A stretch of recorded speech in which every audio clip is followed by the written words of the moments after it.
hereby call this meeting, the October 9th meeting of the Parks and Recreation Advisory Board to order. Can we have the roll call, please? Yes. Aaron Angel is not here. Scott Conlon. Here. Thomas Davis. Here. Paige Lewis. Here. Sam Libby. Here. Nicholas Novello is not here. Dan Olson. Here. Council Liaison Tim Waters. Here. Great, so let's move to approval of the agenda. Yeah. Can we jump first to, after you do the initial stuff, do new business A and B first? Sure. Thank you. Any other proposed amendments to the agenda? Okay, can I have a motion for approval of the agenda as amended? I move to approve the agenda as amended. Second? I'll second. All those in favor? Aye. Unanimous. Okay, so now let's move to approving the previous month's minutes. Are there any edits to the minutes? We have a couple. On page, so letter B, Recreation Ballot Initiative Resolution. On the first sentence, it says the board would like to make proposed changes to, I think it's to the resolution. The Recreation Ballot Initiative Resolution. And then on the second bullet at the end, I think it should be population and not transportation. And then on the sort of the next page, the second kind of big paragraph that starts with Jeff Friesner stated, I think we just need to clarify about, it was talking about the recreation impact fee funds, and so like those funds can only be used to build new recreation and leisure type facilities. And then there's just kind of some lack of clarity in that. So it says these funds cannot go toward existing, I think it's projects or facilities. Yeah. It must go to new programming. So what is being proposed is that the recreation impact fee funds go to the new recreation center, and 5 million of funds generated through the ballot question would be used to do improvements on the Longmont Recreation Center. So that's it. I just have one other on the first line of section B. It's resolution R 2023-1, which is correct later, but it's the number of the resolution.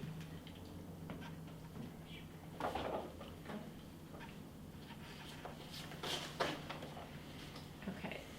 Any other proposed changes, edits? If not, we can need a motion to approve the minutes as amended. I'll move to approve the minutes of the previous month's meeting as amended. Second? I second. All those in favor? Aye. Any opposed? Dan abstained because he I wasn't here. Okay. Do we have public invited to be heard? This is actually our new PM. Okay, great. Sitting in the public invited to be heard section. Great, okay. If there's no public invited to be heard, per the amended agenda, let's go to item A under new business. So one of the things we talked about at our January meeting was inviting Angela Brill to come and talk to us about the Art in Public Places process, and Angela is here to do that today. I'm very excited. So, my name is Angela Brill, and I'm an art historian by trade with an emphasis in theory and criticism, so don't worry too much. Today I'm just bringing you an overview of the Art in Public Places process. It's very, there's a lot of images. Hopefully I get through all of your questions during the program or during the presentation, and then of course if there's anything additional at the end that I can clarify, we can talk about that then. So I'm not going to read this to you, but overall we're going to talk about 1% for the arts, which is what we are, and then how Art in Public Places functions within that. And clearly you do not have the city font.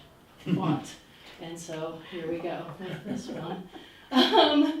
So the Art in Public Places, 22,000 years ago, folks were writing on cave walls, and 2,000 years ago in Pompeii, folks were writing and describing their societal influences. And in 1872, the United States decided to do a public art initiative to put funding towards identifiers of cultural history in public space. And then in 1959 in Philadelphia, the first % for the arts program was put into the United States in Philadelphia. And so I put Robert Indiana's Love up just because I think that it ends up being one of those quintessential, unique identifiers of the city of Love and what public art really can be at its best and its finest. So this is from 1976. Art in Public Places here in Longmont was established in 87, and then it was codified in 1993. And we are funded through a 1% levy on construction line of the city improvement projects. Most of them, there are exceptions. And so what that means is any construction line item for a CIP project that is $50,000 or more, 1% of that goes into a special fund for public art. In our code, it does not specify that 1% has to be used specifically for the project from where those funds came. Sometimes it's best practices, sometimes you have Next Light, and those 1% funds come from lots of different places. So our mission, of course, is to provide, manage, and promote a diverse and ongoing collection of public art for the enjoyment of the citizens of Longmont. And we are administered through the Longmont Museum, managed by a 15-person commission, like yourselves, that are appointed by City Council. And we are recruiting right now, as you, I imagine, are as well, which closes on the 13th. So brick sculpture here on 6th and Main was the first piece into the public art collection in 1991 by Ken Williams, and it stands today. It's in very good shape, and it is made of brick. Sorry. Oh, this looks so bad. But our guiding principles come from, of course, Envision Longmont, and certainly from council direction and their initiatives. But I point out that the quality of life, I guess, if you will, from economic vitality, opportunities for all, and then the livable corridors and neighborhood. This is infused what will be called in Envision Longmont, it says art and culture, or and art, or in the art stuff. And so that would be where Art in Public Places tends to fall, but specifically we fall in 3.4C, where it calls out public art as creating a more, through beautifying, of course, but also a quality of life aspect. And so, but then I like to distill this down a little bit, because what is public art? And public art, it tells a story. It tells a story of people in a place, a public space that is intended to be for everyone. Of course, it often is visual art, and so the Art in Public Places Commission currently is working on trying to find ways through the digital world to extend the public art collection to be more available for everyone. But of course, equity and accessibility is always at the fore of our minds. It tends to be intended for everyone. It's generally created through a public art process, a very open, transparent process. And the community has the opportunity to directly impact their surroundings through the public art process in that identifier of place. It tends to generate community pride, and it tends to be a community narrative in time. And again, I know that this is very verbal, and I'll make sure that it gets to you. So let's talk about Longmont Art in Public Places in our annual programs. So we have Art on the Move, which is a program which is loaning artworks or borrowing artworks from up to 7 pieces or sets, I guess if you will, from regional artists. Regional is as far as someone wants to come and ship them to us with the stipend that they are providing. So we have had folks as far as Idaho. This piece on the left was from Sedalia, northern Colorado. Jade Wendell is working in Colorado Marble there on the right. And then these are our some of our 2023 offerings. Of course, the processing after Rodin's Thinker on the left, which is very whimsical. We have a bronze interactive piece where kiddos can climb onto the little frog at the museum. A beautiful limestone piece in St. Stephen's. And just this year, we've extended a number of plinths in the old tree grates where forestry was forced to remove a number of trees. And so instead of putting trees back, because that wasn't scheduled to happen, we instead built plinths and now are addressing that area all along 4th Avenue.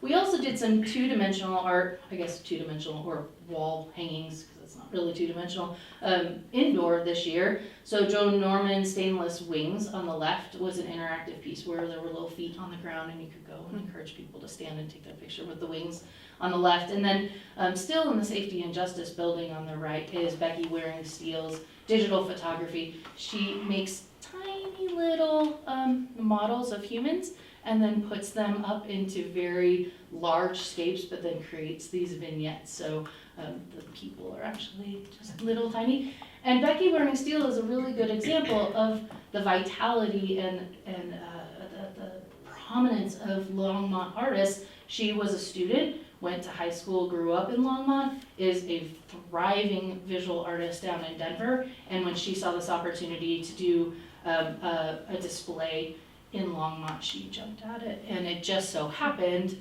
that the commission chose this work without even knowing that she was from Longmont. So we really do try to choose the artwork that's on display specifically for the art and the space rather than the artist. So we're really trying to think of it from an equitable lens that way. The piece that is around the corner here in this building, Milk Pods, I don't know if you've seen it, it's just around the corner, it's got lovely photos. It was actually on the short list for the museum space, but because of the light in the museum, we were afraid that it would damage it over time because these works tend to be up for a year. This is what our contract is, and so we didn't want to ruin it. Anyway, that is a lovely piece if you haven't seen it. Our other annual program is Shock Art, which we work with LPC. It's a partnership. It came into play in 2010, and these are the little maquettes for the pad mount switches, a very specific box that LPC allows us to paint. And the community, we put them on display for the community to choose the winning design, and then artists are paid a stipend, arguably the best in Colorado. We were above market value on this too. And so here is the picture of the selections from 2023, and then down in the right-hand corner is the pieces on display at Old Town Marketplace for folks to vote. We had over 2,000 unique votes, and we take that voting very seriously. Talked to the city clerk to make sure that it is a very straightforward process, and then of course artist up on the right going through the process of implementing his box. We have over 80, and I think that the collection overall at this point is we're getting close to 175, so nearing 2,000. It's quite a collection, but the boxes themselves I think we're close to 80. And then this is from 2019. We're updating our map with GIS, but you can see that they really are all over town, so it's something for everyone. They're great. Yeah, I would say arguably our most beloved program. And so some recent projects, we were working on addressing a standard operating procedure for graffiti abatement, especially along pedestrian and bike paths.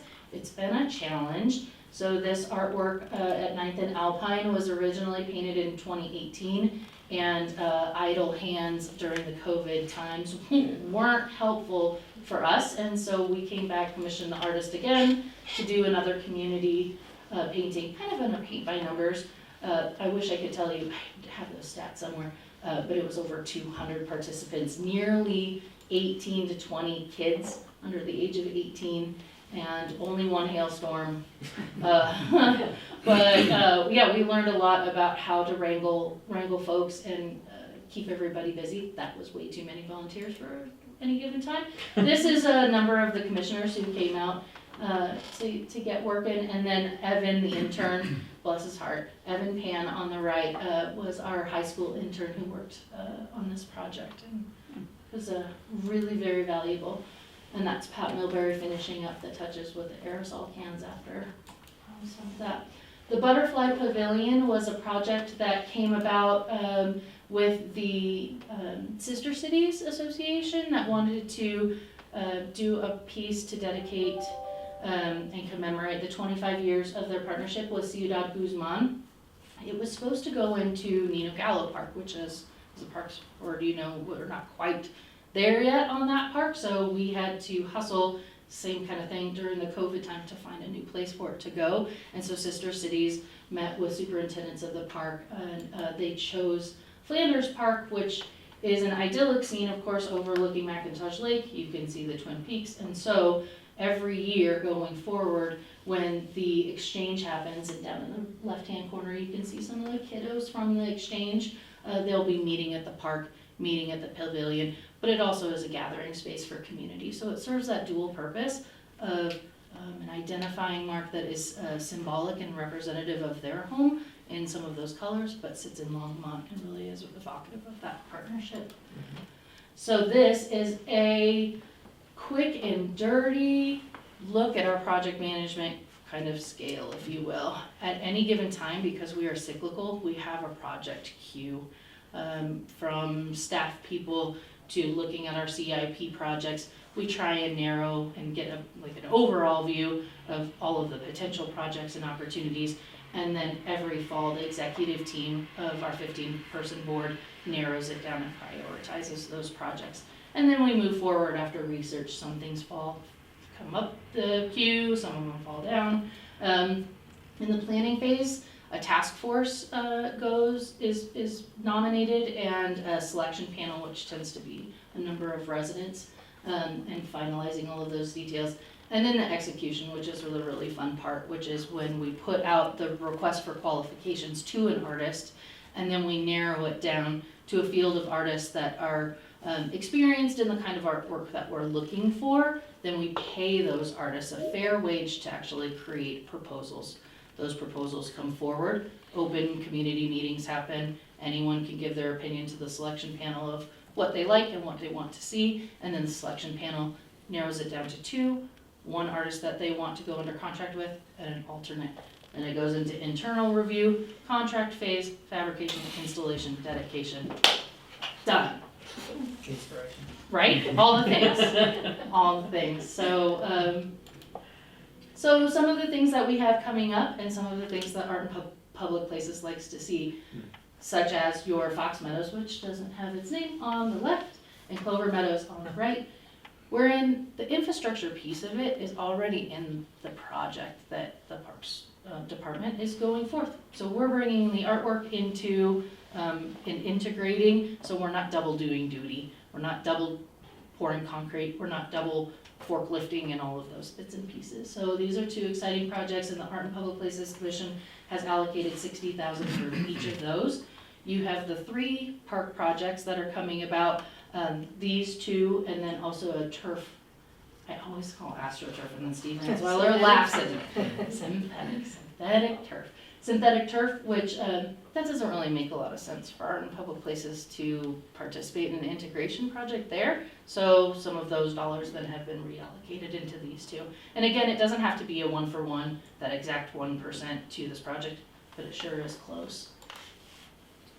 The Pratt Bridge is a project that will be underway, and then its subsequent sister bridge, which will be the Boston Bridge. So this call for artists will be going out, and these are one of the parks. The Fox Meadow Park is a $2023 allocation, Pratt Bridge is a 2023 allocation, and then Clover will be 2024.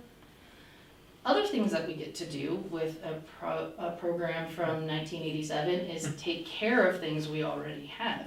So this is Gather Enough People, which is right across the street, and the Army Corps of Engineers, as you know, is going to be putting in a levee, and it's gonna go right where that piece is. So we are going to be deconstructing it, salvaging as much of it as we can, putting it into storage, and then we're having some structural come in and look at what it would cost to, in fact, refabricate it somewhere else, potentially in Isaac Walton.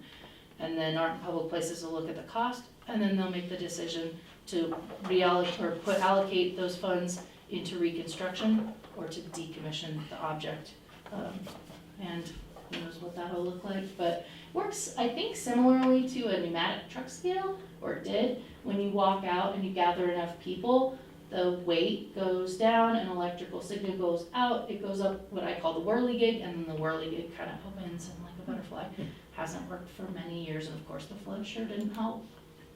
And then low-hanging fruit, which I hate that term, but it's true. These traffic cabinet historic photos are super popular, and the commission is very excited about taking the Times Call photography archive that lives in the museum, plus a lot of the archival photos that we have, and putting them on traffic cabinets in a vinyl wrap around town. So it'll be a fun way to see the museum out in the world. And then going back to that Project Q, we collaborate with lots of different folks around the city. Of course, we work with our neighborhood folks in the neighborhood improvement projects. The piece on the right, Play-by-Play in Kitely neighborhood, was a grant that we did through the neighborhood improvement project. We work with the downtown district often. Cross-departmentally, we worked with Growing Water Smart to protect the Unity project at Kensington Park recently. It was getting hit by mowers. And so we fixed the piece, and instead of putting concrete around it, we put a water smart garden. So if you haven't been over there to see that brilliant, fantastic use of cross-departmental energies. And things that we're looking into, of course, are the Civic Center Library. We've looked at some silos. The Nino Gallo restroom, which is an adaptive reuse of a silo that's gonna become the restroom, something that we'll be doing a mural on. Of course, we have a couple new fire stations, and then we have a lot of maintenance. It's not the pretty stuff, but it's true. Southmore Main Street Bridge has some maintenance, and then Picnic at Left Hand, the big ants, we need big bad. So, in a nutshell, that is Art in Public Places. How did I do on time? Not bad? All right. Yeah, nice. How can I answer all of your questions? Does anyone have questions? Covered everything? Yeah. Yeah.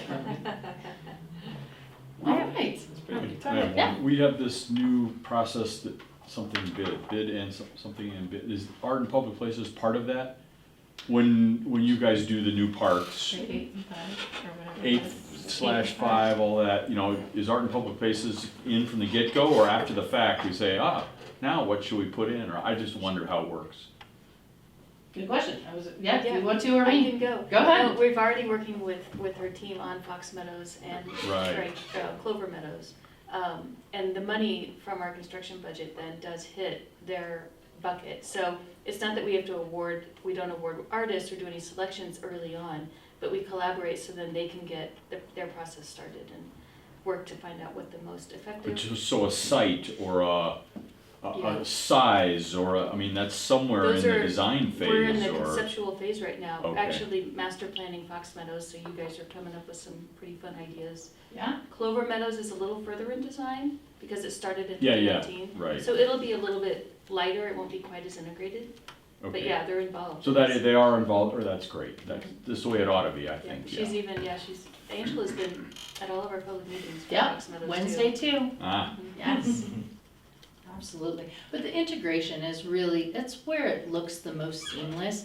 For example, some of the things that they've been speaking about in the community meetings at Fox Meadows, and who knows if it'll go in, is potentially an amphitheater. Well, if that is the case, and an amphitheater could be, and you know what I'm talking about, Yeah, right? yeah. Little steps. Say a mosaic project along that, so the artist, we'll get the artist under contract at the same time that your, the parks conceptual is coming into play, so that the art and the fabrication of the amphitheater are happening at the same time, rather than the Right, park after goes the in fact. and then Yeah, we yeah. come in afterwards. It's just, it's not as seamless. okay, Yeah, and it Thanks. has a far better look. right, that would be my opinion too, yes. Yeah.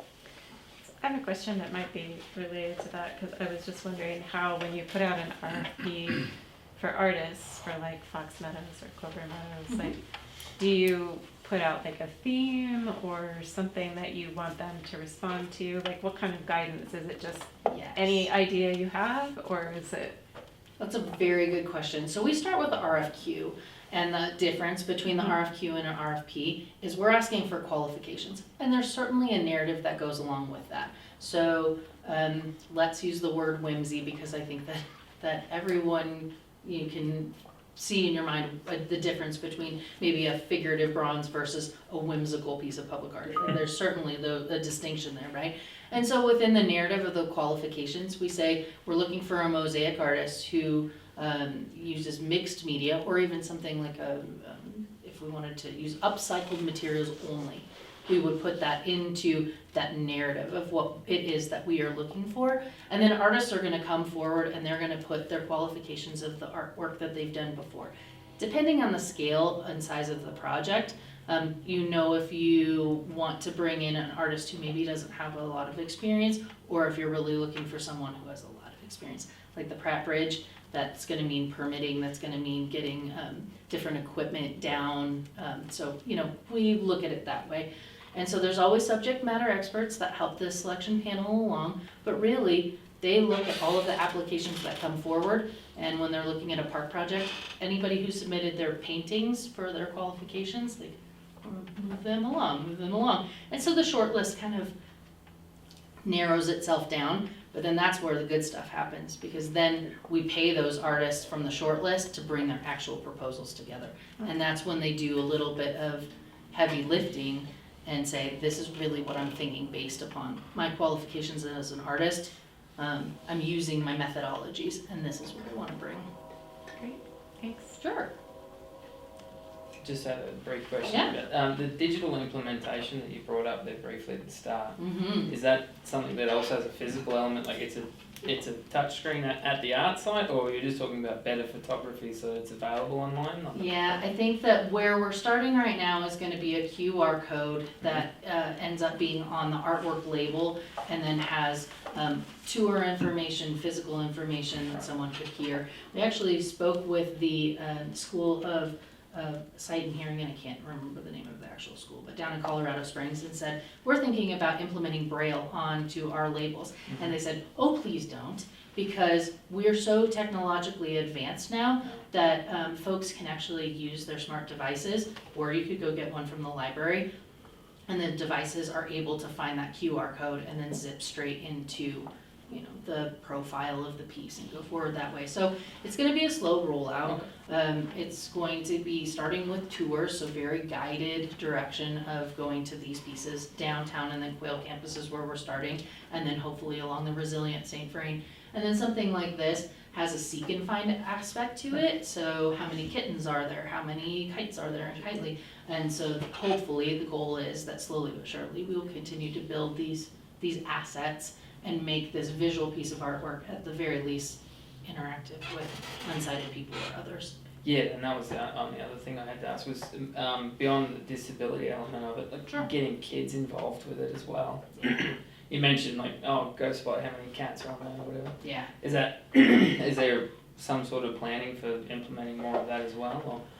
I wouldn't say necessarily planning, but certainly our community projects like this are the quickest and easiest way to get kids involved in the public art process.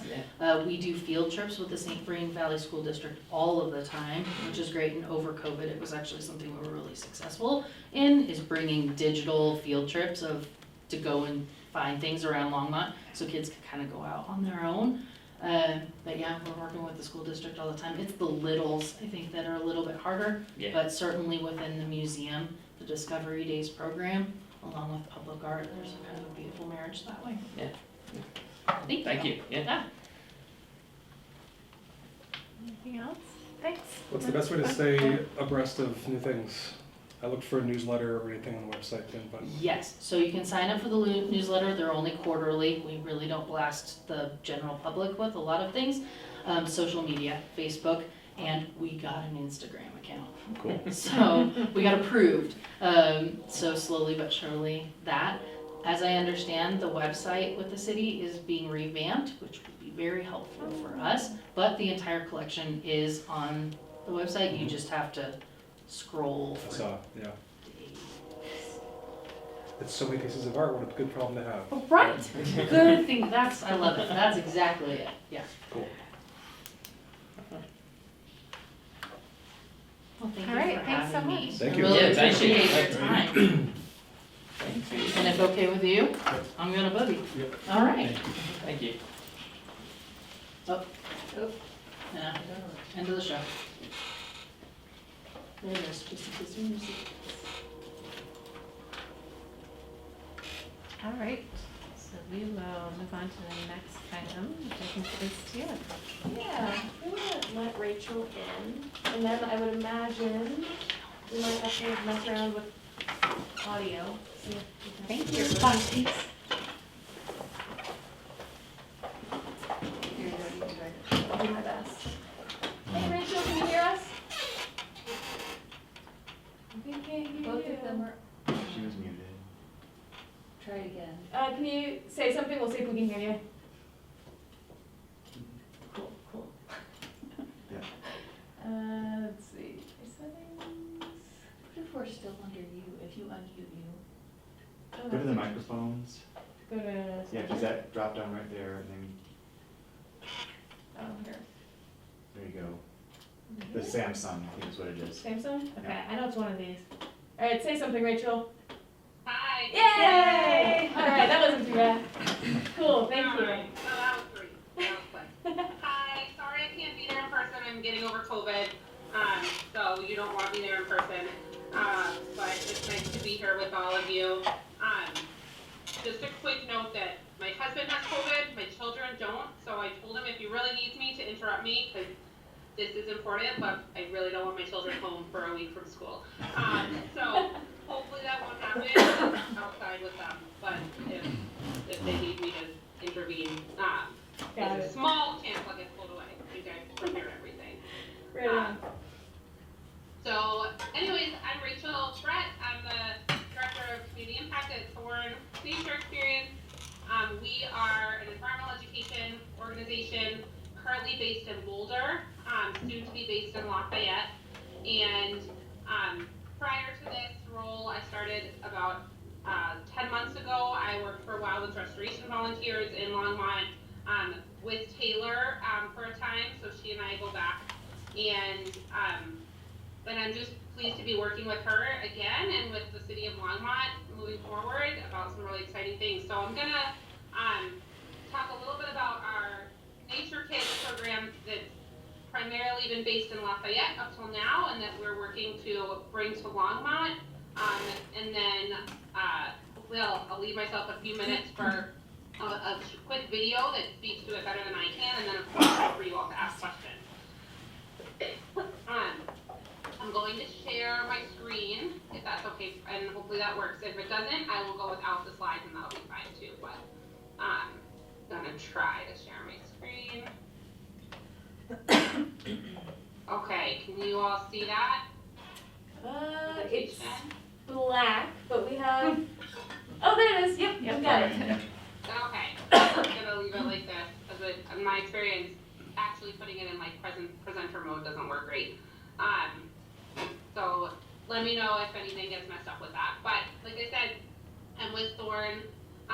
Thorn does a variety of, sort of traditional environmental education programming, from summer camp to in-school programming and field trips throughout Boulder Valley School District, and also with St. Vrain School District. You can see, we've got, and I'm going to go through a lot of this quickly because I know I only have about 15 minutes to talk, but we've got 17,000 some hundred participants a year. We really work hard to engage with parts of the community that have been historically left out from environmental education programming, and that's really a big mission for us. And Nature Kids, Jóvenes de la Naturaleza, is a really core piece of that effort. So Nature Kids started in 2016 with a Great Outdoors Colorado grant. So Great Outdoors Colorado, as I'm sure you all know, funds all kinds of different projects, including what they call Generation Wild communities, which are communities where the focus is on engaging youth and families in, a really comprehensive suite of programming to ensure that all youth in the community have access to nature. This program started in 2016 with a large, about $200,000 grant focused just on community outreach, really asking the community what they were looking for in Lafayette. And then from there, we are now starting our 7th year of programming after that initial year of community outreach. The program in Lafayette is 20 plus organizations, 1,500 participants, unique participants, but 15,000 participant engagements. The vast majority are from Spanish-speaking families, so the program is really highly bilingual. And the intention is to provide a suite of experiences from pre-K through high school, backyard to background tree, integrated with family programming, career pathways, and paid employment. And then the initial grant also included several capital construction projects to ensure that all Lafayette youth live within a safe 10-minute walk from nature. There's a ton of different organizations that are engaged. You can just see sort of the image of across the board from local government, the school district, nonprofits, CU, really, across the board, Jack's Mercantile, so not just nonprofits either.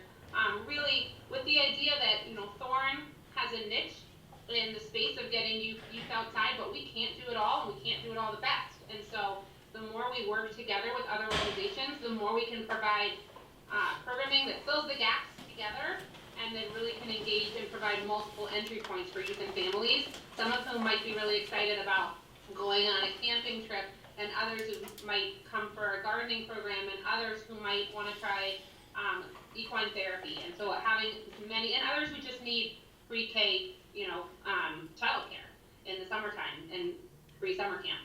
So really looking at as many different pieces of the picture as we can, and knowing that we can only do that well if we do it with partners.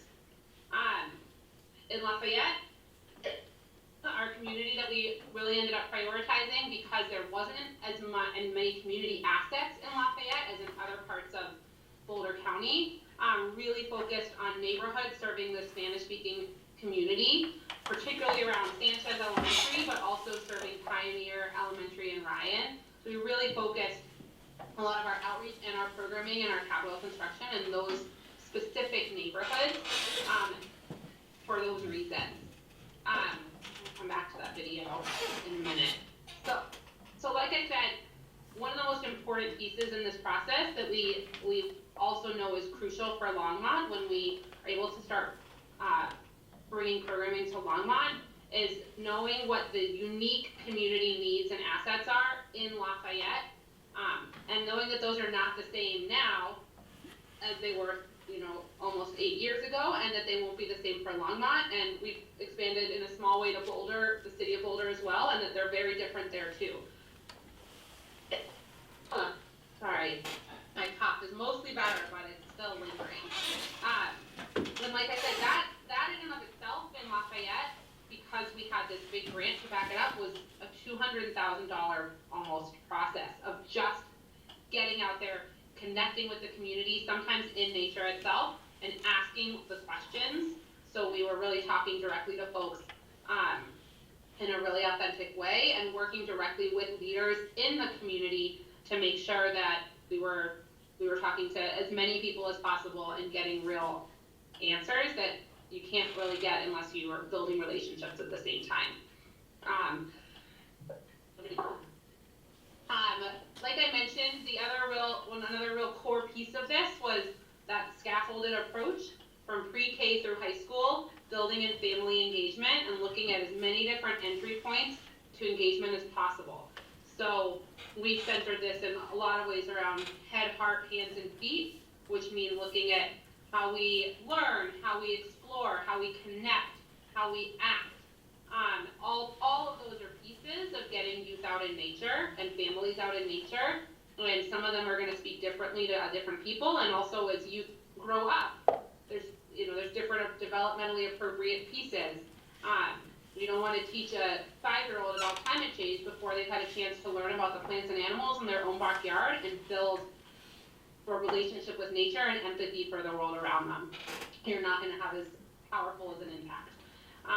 So starting local and building out from there. There's a lot of research to show that these are the best ways to build connection over time and create a community of folks who are connected and want to take action and are, you know, essentially stewards of the environment for the rest of their lives.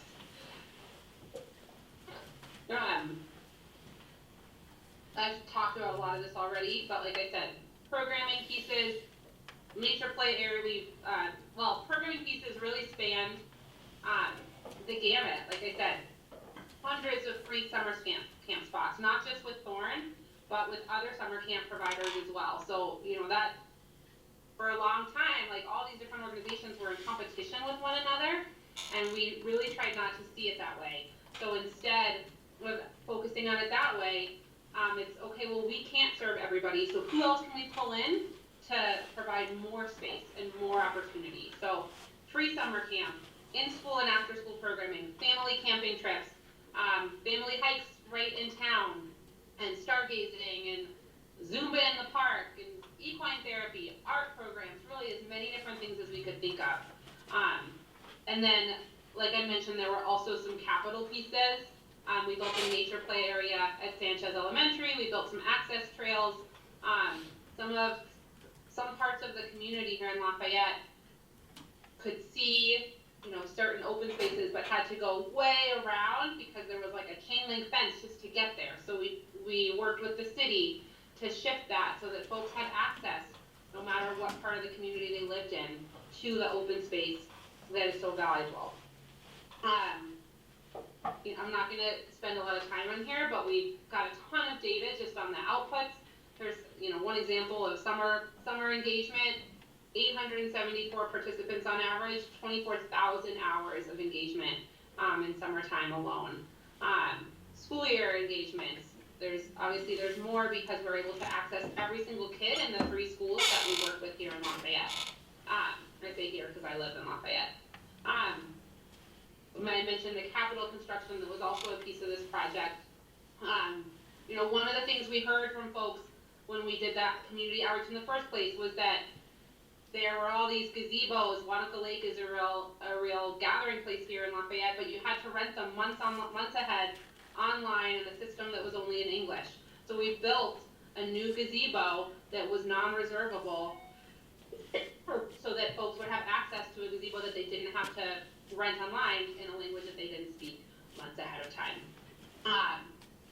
And then, you know, the most important pieces of this are what it's brought to the community. And one of the biggest things to emphasize, and we built this around what we, and I say we, I wasn't involved at the beginning, but we as environmental educators knew the benefits of time spent in nature, because there's tons of research about it. But what's emerged as we've done evaluation over the past now 6+ years is that the second bullet here, social cohesion and community belonging, that's been one of the biggest pieces, not just connection to nature, but connection to the rest of the community, connection to local government. Our Lafayette's open space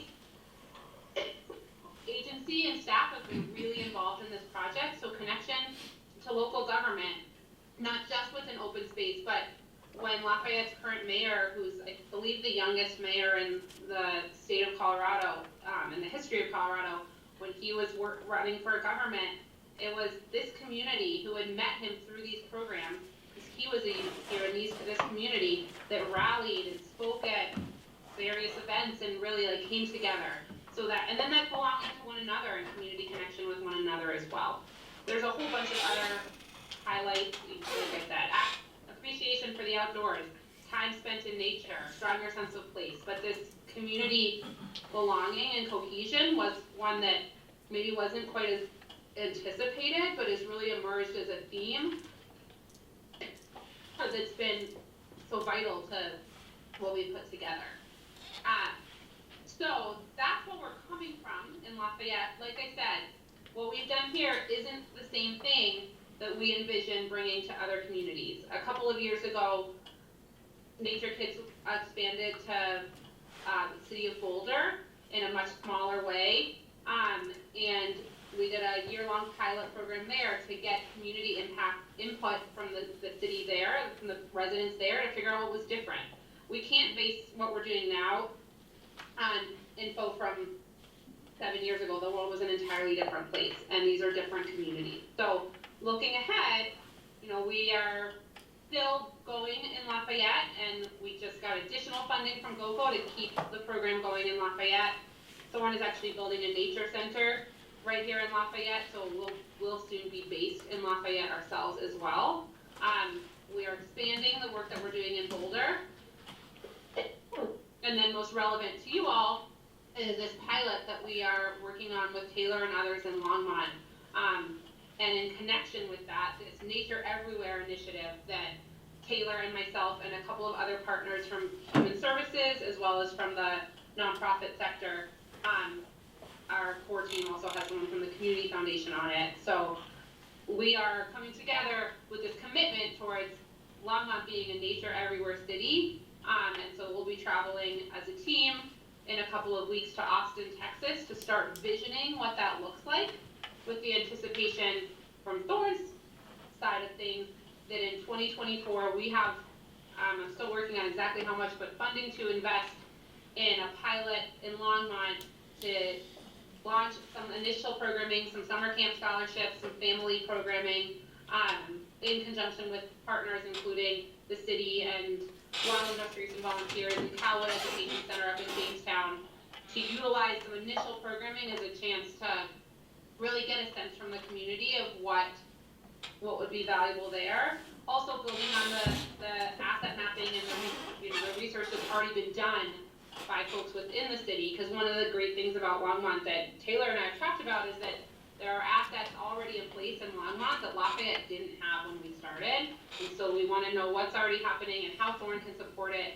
And the biggest reason for this, I'm gonna stop sharing my screen, you don't need to look at this anymore, is that we know from conversation with GOCO that in the coming year or two, there will be another wave of Generation Wild funding, and that they're really encouraging Thorne in partnership with others to apply for new funding. And so, our initial grant in Lafayette was nearly $3 million.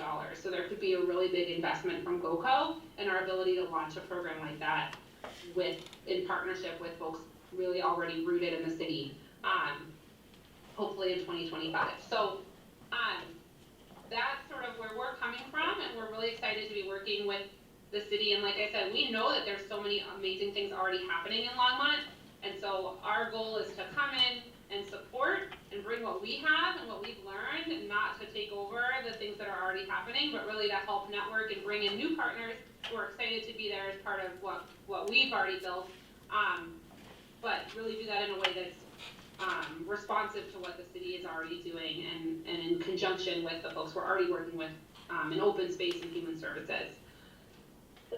I will pause there. If I have 5 more minutes, I'd love to share a short video of some of the impact of the program, but if you're short on time, I'm totally fine also just going straight to question and answer. We have a few minutes or no? Sure. Yeah, it's a short video. Cool, Yeah, I think it's like 5 minutes. cool, here we go. Okay. Let me share my screen again then.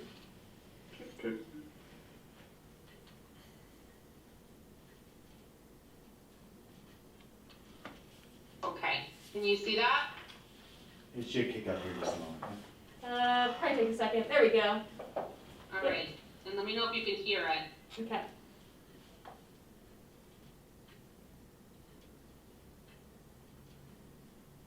Can you hear it? Not yet, no. I think you sent me a link though, so we can find it. Yeah, I don't want to waste Bill's time either, so you can try and pull it up, but I can also just go straight to answering questions if that's easier. Well, give me 15 seconds, I'll see if I can pull it up, and if not, then we'll just move on. Okay. Stop sharing. Is there a link Well- available to it online? That I could be have one right shared? in here. Yeah. Here we go. Well, Taylor's doing that, just, oh, okay, that was quick. Very speedy. Do you wanna pause for a second though? Or? should No, I was just gonna put this a little bit of context. This is a question Paige had about, I think, something we read in the last minutes from Taylor about the grant. And Keith and I, their executive director, started this conversation probably, it was pre-COVID, I think. And one of the things that Rachel did a nice job transitioning to is the fact that Longmont has programs, and Jeff may talk about that too, at Sandstone Ranch and stuff. This idea of supporting each other is an important piece. So it really isn't them coming in and taking over, it's really partnering, building, and doing that stuff. And Taylor probably talked about the opportunity we have coming to Austin, but that's a nice transition, Rachel. Thank you. For sure. Alright, Rachel, you probably won't be able to hear it on your end, but we're gonna play it. I'll tell you when we're done. That's fine. Nature Kids started back in 2017, and basically it's a program with the goal of trying to get more youth out into nature and connecting with nature. And so the way we do that is through lots of programs, programs for all ages. Lo que más me gusta sobre esto es que tiene la oportunidad la comunidad de disfrutar sin un costo, todo es gratis, lo único que necesitan es salir y poder disfrutar de lo que nos ofrece Nature Kids. And the things that they learn and the things they get to do, sailing, archery, hikes, fishing, all the different things, it's amazing. We offer them options. So we really tap into what their interests are. Because that's the fundamental thing, is we're actually following the children and their desires. It's not like school, where in school you're spending 8 hours in a desk learning things nonstop. Out here, you have the freedom to do what you want. The high school students that are at these camps that work with these kids are amazing. Some of them have been through and had their own problems, and they really help them. They really mentor them. I like that we get to see like kids connecting with nature, and we get outside and we get to like hang out with them, catch crayfish, play games with them, and just see them like really develop a love for the outdoors. I feel like a lot of families would think to themselves like, I can't take my kids to this because of money reasons, but here it's more of like, you can come because it's for anybody and whoever needs it or wants it. Los niños, mis hijos llegan todos los días hablándome sobre geografía, sobre los tipos de anfibios o tipos de animales que encuentran en los campos desabiertos. Algunas cosas que realmente yo desconocía. So I think that has opened their mind more to the outdoors. So I mean, that's amazing. My 7-year-old, he's the one that's into, lizards or whatever you find out here in nature. So it's like, yeah, that's pretty awesome. I like it. They love it. Letting these kids use their creativity and use their curiosity in ways where they can like positively impact their own lives and drive them to like explore new things, open career futures for them, something that they're interested in, something that they're passionate about. Yo pienso que es bueno para la comunidad, porque en primer lugar uno conoce gente, conoce nuevas familias. Y aquí nos hemos encontrado con personas que viven de casa, cerca de sus propias casas y nunca se han hablado. Entonces para mí es tan importante que aquí estamos todos unidos como familia y que se van con una sonrisa todos, que se van contentos. Nature Kids is like, wow, that is pretty cool. I mean, I love it. Because when I grew up, I didn't have that part, Nos dan la oportunidad de convivir con los hijos y conocemos más de Colorado, porque en los 19 años no hemos conocido nada, solo trabajar y trabajar. Entonces esa es mi experiencia. Me he sentido muy cómoda, pues se me olvidan los problemas de afuera. Sí. Y que aparte, cuando tienes niños que son aislados de la comunidad, se han dado cuenta la importancia de estar en la naturaleza para poder expresar sus emociones. Conocer la naturaleza, yo creo, es lo más bonito. Yo lo estoy viviendo con mi hijo. No estar en la casa nada más viendo televisión, no estar haciendo otras cosas, sino estar conociendo cosas de la naturaleza. Para ellos es lo mejor, tanto mentalmente, físicamente y emocionalmente. Nature Kids is helping you get out of that bubble society is trying to put you in of cell phones and trying to stay in your room and trying to not really go outside with people. So it's kind of a place to just open your mind and let it run around and talk to people you've never seen before, or see things you've never known before, or just try new things that you've never like thought about, like going boating or fishing, or things you've never really thought that you could do because of money situations or family situations. It's just a place to like escape and breathe when you feel like you're drowning, or a place to see when you feel like you're kind of lost in the dark. From my experience, I feel like this program means a lot to the community. Nature Kids is something that has changed a lot of people's lives. And for these families and these kids to be out doing these experiences, I mean, they would probably never do them, on their own. I know that those experiences last a lifetime.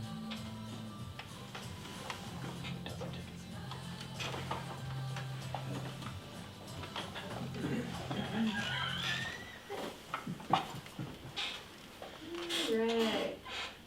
Rachel, we finished the video. Oh, and I made you disappear. Alright. There we go. Yeah, so I'm happy to answer questions.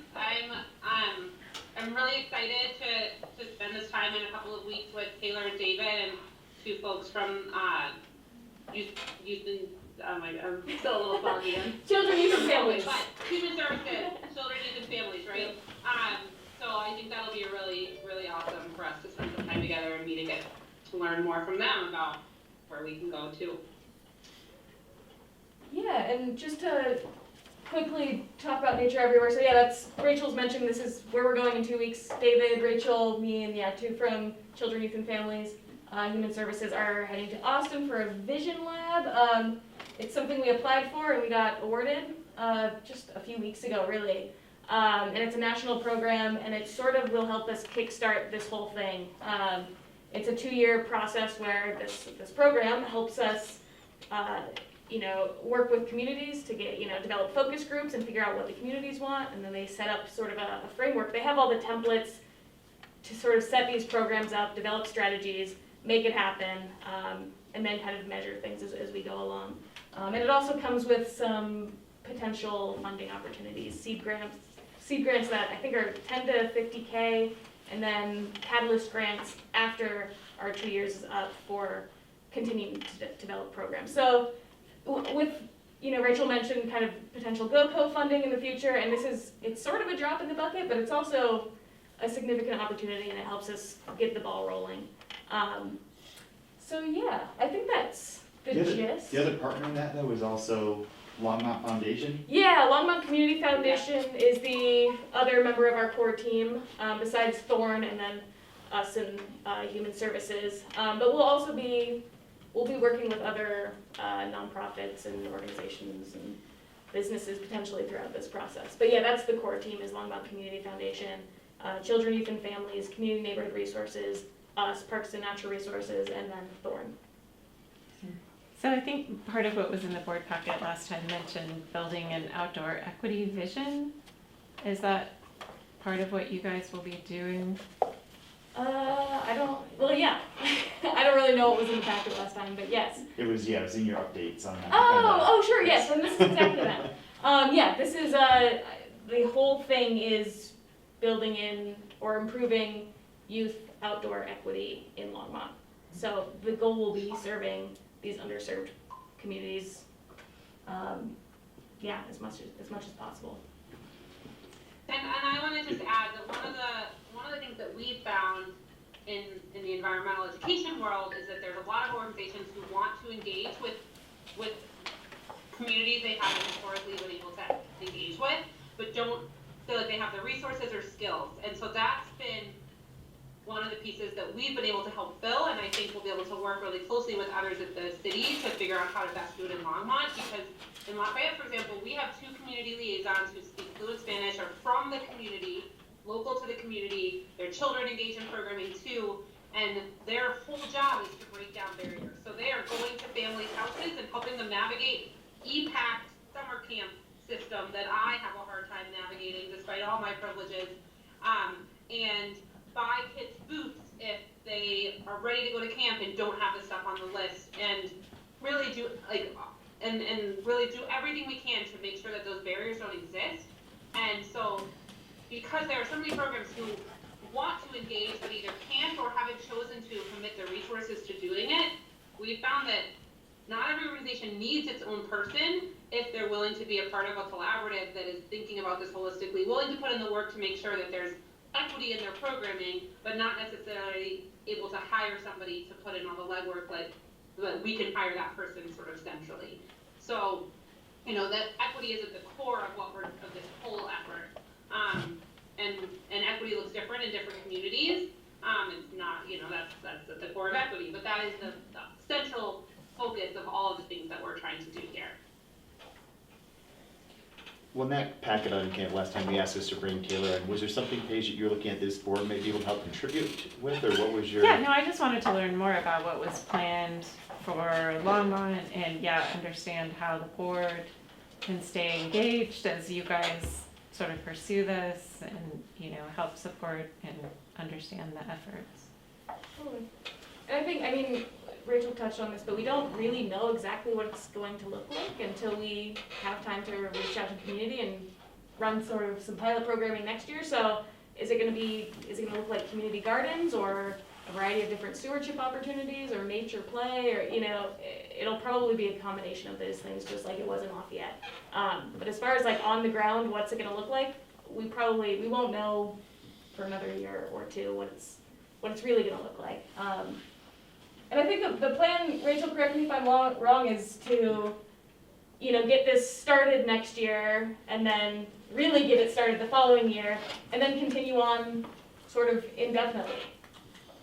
Yeah, I mean, that's our hope, and that's the way it's worked so far in Lafayette, is that, you know, we did a year of community engagement and outreach to assess how we could be most valuable and most helpful. Hang on, honey, give me a minute. Sorry, and then, you know, like I said, we're going into year 7 of programming, and we know we have enough funding for at least 2 more years in Lafayette, but the other thing that we found in Lafayette and for Thorne as well is that this programming brings in new folks who are excited about this programming and who want to support the kinds of big picture, big scale things that we're doing. I mean, we got approached, Thorne, this was prior to me, but by the Outdoor Foundation, which is the philanthropic arm of the Outdoor Industry Association, the big national organization, to say like, hey, we have money for collective impact programs and we've heard of what you're doing, can we give it to you on a large scale? So we anticipate that Longmont will be just as exciting, and you know, I firmly believe that exciting programming brings funding, not the other way around. So that's where we hope that this will go, and it'll be sustainable moving forward. And the one other thing I'll say, as a former partner, so at Wildlife Restoration Volunteers, I was on the partner side, is that a lot of the partners ended up, I mean, WRV, ended up bringing a lot of this into the way that we operated, and so that's also breeds sustainability, because partners are taking it on and trying to adapt their programming with that equity lens in ways that they haven't before. So I think, you know, that's the anticipation, is that this will be something to go forward into the sustainability as a sort of a platform from the very beginning. Great, thanks. Are there any questions from the board? It looked like from the video that there are volunteer opportunities here Oh yeah. for Totally. community groups, more Yes. individuals. Yeah, stewardship will definitely be a big piece of this. I would assume anyways, Rachel, it seems like it's been a big piece of the ones you've done in the past, and if I'm involved, then that's something that I care about, so. Yes, stewardship will definitely be a piece of this. I can just think of service organizations in town. Exactly. Absolutely, If they yes. watch that video and listen to this presentation, would line up Yeah. to be involved. So if I can soapbox for just a minute on this one, because Rachel, you did hit another piece with other organizations that want to do this, they don't have capacity, they don't have, I think the time and effort that this group's putting into this is going down to figure out how you engage the community. Being with Boulder County for almost 20 years, they were constantly figuring out how they take a big white county van, drive to these underserved communities, load a bunch of kids, and take them to Hall Ranch and show them how they would enjoy bird watching. We had this great opportunity to get kids engaged in their own backyard, and I think this conversation started, you know, with Keith and myself down at Dickens when Steve opened that nature play area that's really in a comfort area that, you know, is connected to their neighborhood park, their community park, their backyards. But our trail system will eventually get them comfortable there that trail gets from Sandstone Ranch, that trail system will get them to the state park. Eventually it'll get them to Boulder County properties. So I think this is just a great opportunity to get this started and then start building with other partners as we get this group feeling really comfortable in something that Longmont has a very unique opportunity to make people feel comfortable with nature almost in their backyard. So I'm super excited about it. Yeah. Sorry you got stuck with me. We had some people back up last minute, so I'm going to Austin and not really That'll sure be what we're great. doing, but. I'm looking forward to it. I am hearing some imploding out there, so unless there's any other pressing questions for me, I'm gonna go put a 5-year-old to bed. Thank you. Thanks, Rachel. Thank you. Thank you. Hopefully, sometime in the future I can come in person, and I look forward to working with y'all. Totally. Great, Thank thanks. you, Rachel. Thank you. Bye. Yeah, sounds like a great opportunity, so definitely keep us posted. Great, we will. And I'm sure Kayla will be glad to come back and talk about Totally, this yeah. as well as our other volunteer opportunities for what she's working on and for other members of the community too. Yeah, as things move and change, I'll be more of a presence here as this is exciting and big, It's so exciting, yeah. it'll be cool. Cool, thank you guys. Thank you. Awesome, thanks for coming. Totally. Do you wanna just finish out new business? This Sure. won't take too long, will it? No. Need 2 board members to participate with David and I to do preliminary interviews for board candidates, and then we will make recommendations to city council. What's the timing on that? So sometime after the 13th, and it would be, right now, we only have 2 candidates, and we need 3. 2 of the candidates are like. Yes, they're incumbents. Incumbents, that's Yeah. what I'm. Nick Okay. and Scott have applied. And Dan, if you're not aware, he's term limited out and cannot apply again until he takes a break. So, but I would, So yeah. Nick and I did it last time, so if anyone is interested, Dan, if you wanna make it your parting influence in shaping Sure, the I board. know. Well, I was just curious if this is Yeah. a daytime, I forgot what you did before. It'll probably be during the day. Yeah. It's Yeah. interesting, yeah, you wanna I'd do be it? happy to, yeah, I've got interviewing Great. experience as well, so. Thank you. I had a question about that process while we're on the topic. I saw a note somewhere that the board and commission vacancies were open, but the website doesn't list them as open. And there's also a city page that lists the previous period of April as being the current one. So I'm worried, Yeah, I'm worried there's some problems getting people to apply because the site implies that you can't apply yet. I don't know anything about that, but. Basically, if you go to PrimeGov, it says Yeah. start date to be confirmed, end date to be confirmed, status upcoming. For which? For every single board and commission, it says upcoming and those dates right now. No, because I've seen people that have applied already to the art and public places as well. You as can Parks and apply, Rec. I'm just saying if you look at that, Right. it looks like you shouldn't apply yet. Gotcha. So for every single one, it says to be confirmed and status upcoming. Yeah, I don't know Even for all the anything ones that are about that, open. but I'll check with the clerk. It might be worth, I don't know if you can extend the period, but it seems, like, I looked to see if somebody else would apply for some things, since I can only man one at a time, of course.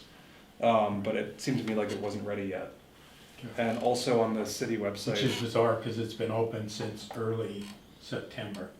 You applied like, The first day or something. yeah. Where they come back. Right. Also, one of the city web pages about boards and commissions listed as April.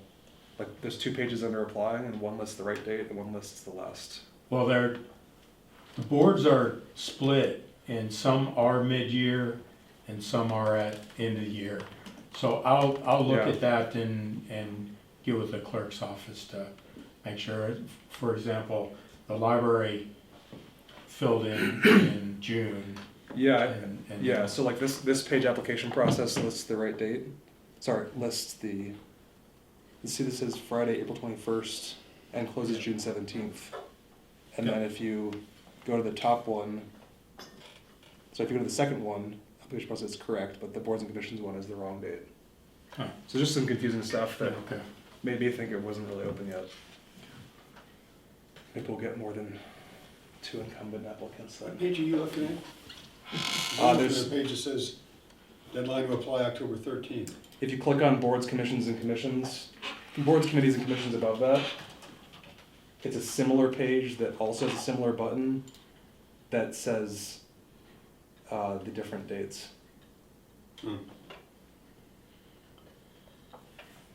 It's really weird, like if you click on boards, committees, and commissions, it goes to application process and has the wrong date. Click on application process again, and now it has the right date.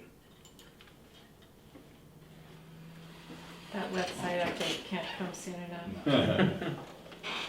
Hey, don't hold your breath though, because Yeah, it's still a long way. I don't know how you get there from here, I just, yeah, we got that from here. Yeah, Exactly. well, anyway. Everyone here, exactly. Everyone Everyone has a unique experience. If I assume all the boards want less applicants, and I'm just saying it's hard to get there. It's in a cookie, yeah. All right, thanks. All right. Okay, let's move back up to old business. Library, recreation, and culture ballot initiative update. So I really don't have a lot to update. I did notice when I was at home that the information flyer, I received it today. Did anybody else receive it? I got it yesterday, I think. Did you? Let's The get city. physical. No, the No, city. No, the City city official. The 3 ballot questions on it. So, and then we have meetings that will be participating, staff and I, and then Scott with his role on Wednesday of this week at the YMCA, and the next 2 Wednesdays on Zoom, the next 2 after that, the 18th and 25th. So that's all I had. Any questions from folks about the?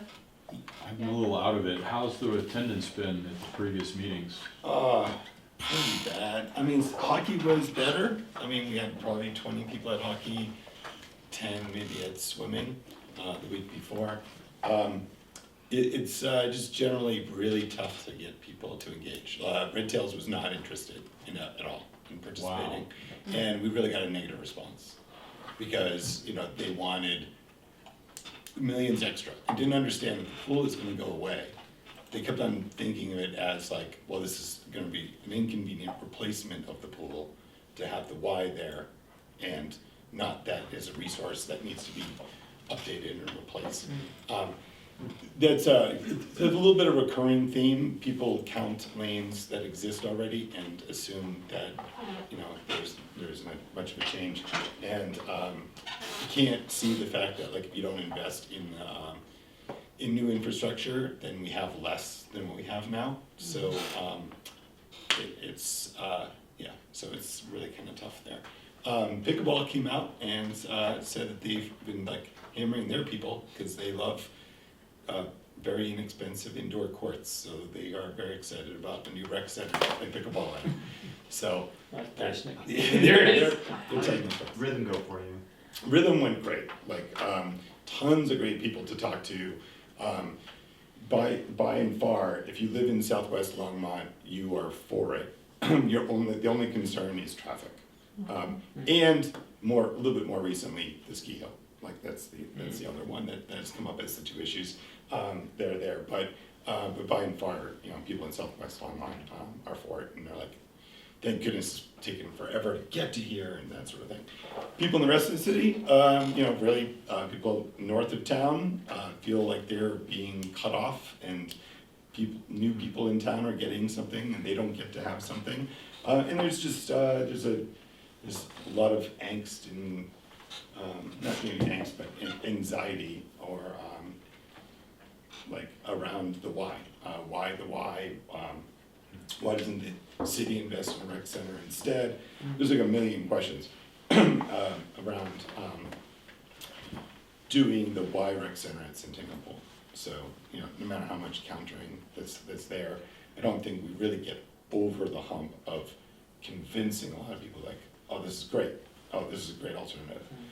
Part of it, I have to say, and this is gonna be my question, is that the city promised an MOU with a Y to go public a while ago and hasn't happened yet, and some clarification around pricing that hasn't happened. So both of those things hinder us in terms of discussing, is it the Y, is there naming rights with the city in the Y, which we talked about in July, and we haven't moved on any of those issues. So these are things that are not on the ballot that the city could still be working with the Y to get together. But we have these public meetings and there's still a little conflict when we have discussions of pricing, naming, access, those sort of things, that cause, you know, the Y part to be like, oh, well, if I'm not for that, then I guess I'm not for anything.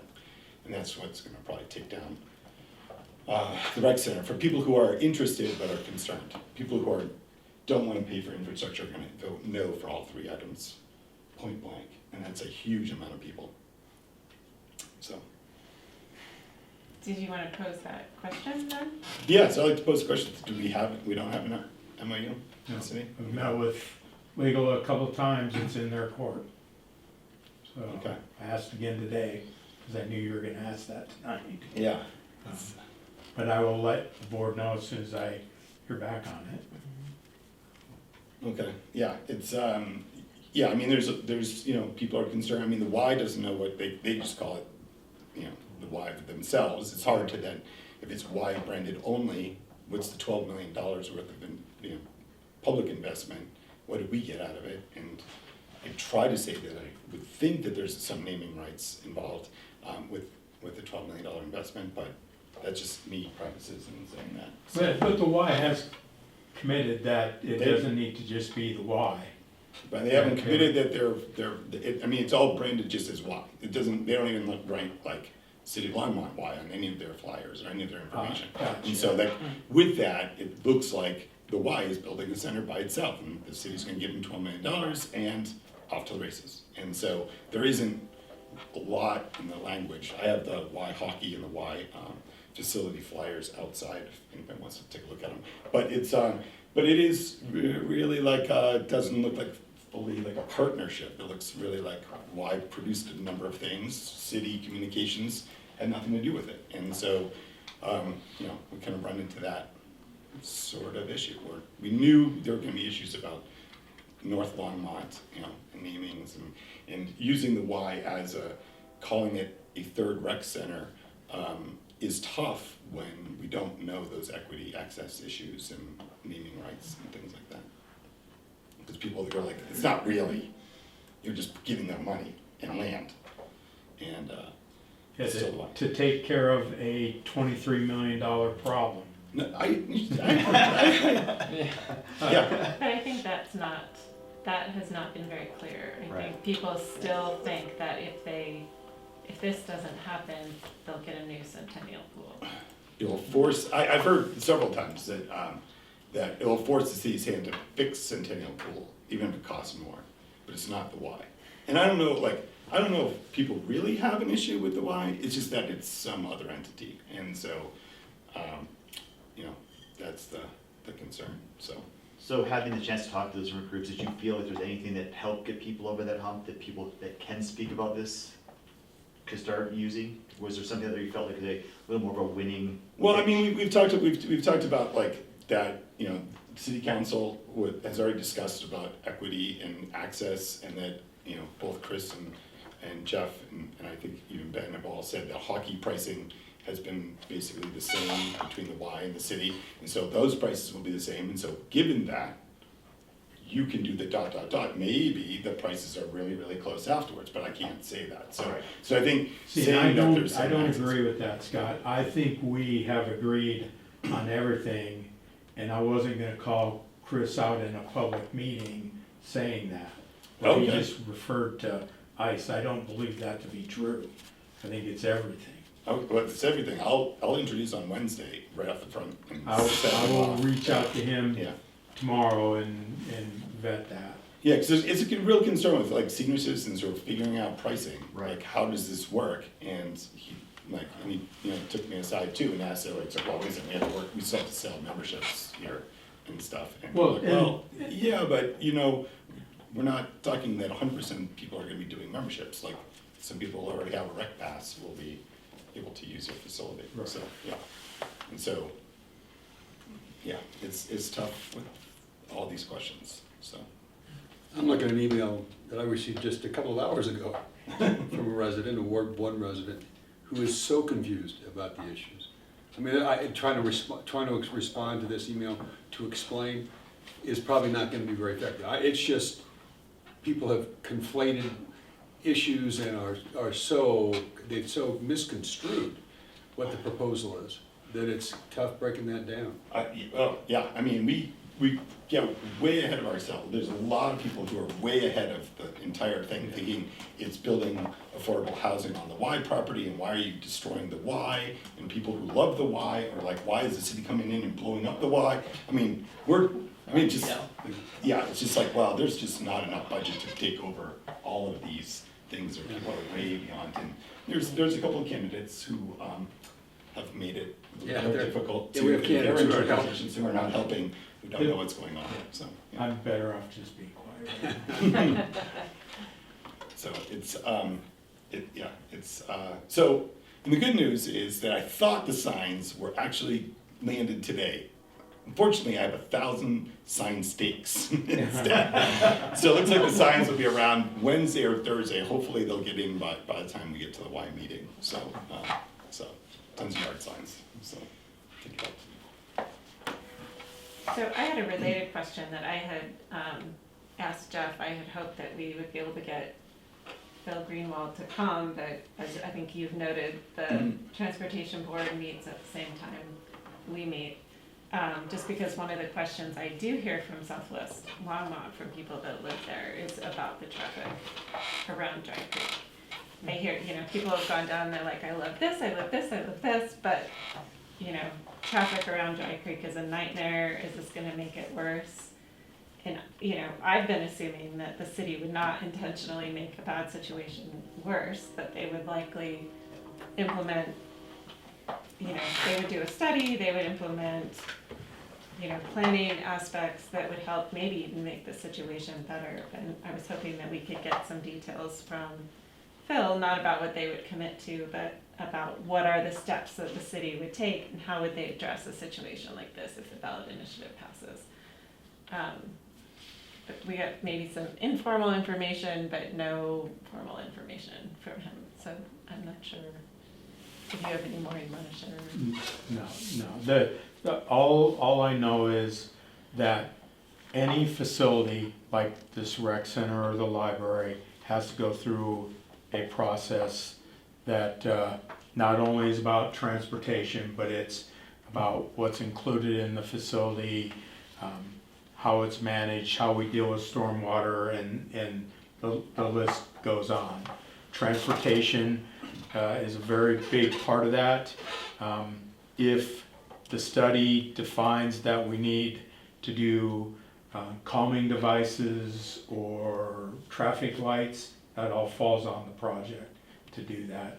And the project cannot move forward unless those things are addressed. And so I don't know what else I can say beyond that, but the city has a very big process that if this passes, we're gonna need to work through it. I just, to Jeff's credit, kind of pushing this a little bit too. We've brought this up to that planning group for over a year probably, as this has been coming up and kind of asking, but it really is hard to get even internal staff saying we're gonna spend time and effort on this when we don't know if it's going to be, there's much stuff on the plate right now. I think, Jeff, like he mentioned, if this passes, there will be all the right people that have at least knowledge of this coming down the pike towards them, that hopefully will be, putting in the time to help answer those questions. And the other side that I'll say is that the emergency side of things, fire has made it very clear that we can't just have the one access, that there'll have to be multiple accesses into the site, and we've talked about that here a couple of times. But it's challenging sitting on this side where I can't say anything. And I think one of the frustrations that adds to what you're saying, Tim and Scott, is the city's not talking, we're not given any of this information, and that becomes a real challenge, because our legal folks have said that we cannot do that. And that means if we're not talking, people are making up or filling in the gaps, which generally Right. are never good. Yeah, you leave a vacuum, it's gonna Yeah. get filled. Yeah, no, it's definitely very unfortunate. I mean, you can see that play out just in talking to people about Yeah. how people, you know, come to their own conclusions. And, you know, I will say, like, I think even with the swimming meeting, which was painful, but there was, you know, like, after you went around and, like, kind of got some of the actual, like, got some of the angst out and some of the details that at least the Y could offer, and, you know, the limited of what we know about the rec center, it did, I mean, I feel like people started to see a little bit, you know, the benefit that it might be there for them, and, you know, the lanes and the, but But it there was 9 took people a there. lot, right, Yeah. and it was 9 people. Yeah. It's and hard to they were- overcome the conflating of RTD and fast tracks and what that's done to public trust, right? That got conflated in that meeting Yeah. with the why. You say, how do you make that connection? And then I heard a reference to that vote we took on the swimming pool that the Right, and the school district swimming built, and you pool, wanna say, right. ma'am, you didn't take the vote on that. Right. You know, how do you pause to say, could you just check Right. yourself and the information that you think you've consumed or you're using to make this decision? It's frustrating, yeah. This might be a tricky question to answer, so it's fine if it's a non-answer. Is the city like the law side of things, the legal team, is there something unique about this project that means that it can't be shared so easily? Or this is It's just a pretty standard standard? of- Their interpretation of what Yeah. we can do to And, stay. No, and that's I okay. think the challenge, and Tim, jump in here. When you're asking for a street tax, it's a pretty simple thing. It's an either or thing. When you start talking about recreation facilities or libraries, you know, location becomes such a big thing, you know. Jumping way ahead to what color are the walls? Well, I don't even know, you know, and those are kind of some of the things that people are asking that are a year down the road from where we're at today. And it just seems that, and I'm trying to be really careful Yeah, here, no, yeah, it could be is a that non-answer.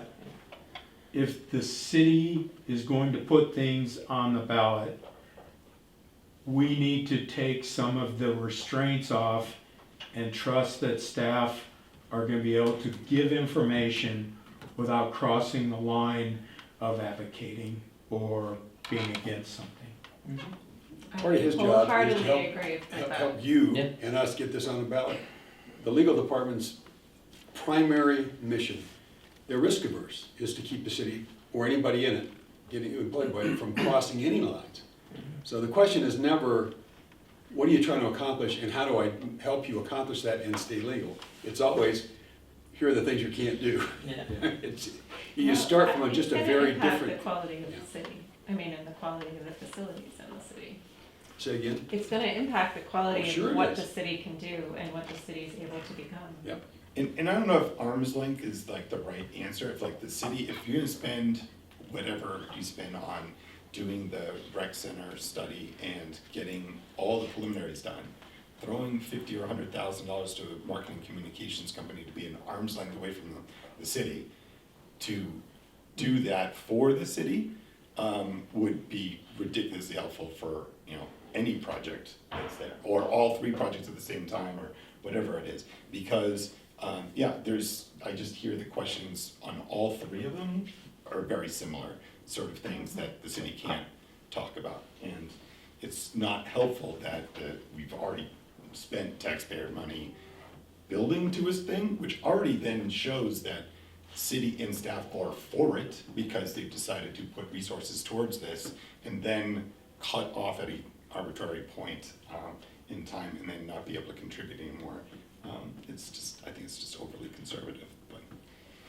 Yeah, and then you add going to a public meeting where the Y has no No restrictions, and then I look like a complete bump on a log by saying, I don't know, I can't respond to that. It Yeah. is a very awkward place. Yeah, absolutely, yeah, and there, I mean, there are people who you might hear for, like a half an hour at Rhythm at Roosevelt about glass work next to the fitness area and how hot the glass is gonna be. I was like, oh, you've gotta be kidding me. This is just a rendering. This doesn't mean, like, they're just thinking pretty windows, whatever. Well, they'll figure it out, whatever. I had an architect come up, he's like, oh, I'm retired. Who are the architects for doing this? Because you would never want to do that. I'm like, are you a voter and are you gonna vote for it or not? Like, that's what I really need to know.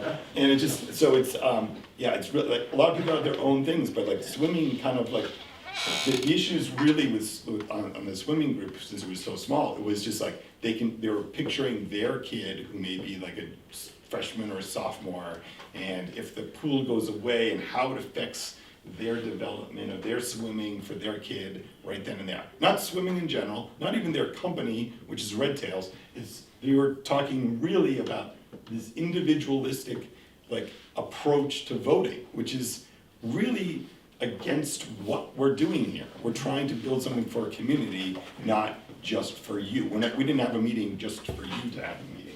We did it for for you to represent swimming in the city. And that's the part that I think is really frustrating, is that we don't have that. I don't know if we lost more of it because of COVID or because of politics or social media, whatever the excuse, like it was like, it's kind of depressing that there isn't more of how can I help in the community more. It's more of like, what does this specifically mean to me, and weighing traffic concerns and how long it takes me to get to my middle school over whether or not the city should be able to access, have 30,000, 50,000 more people access a rec center, right? So.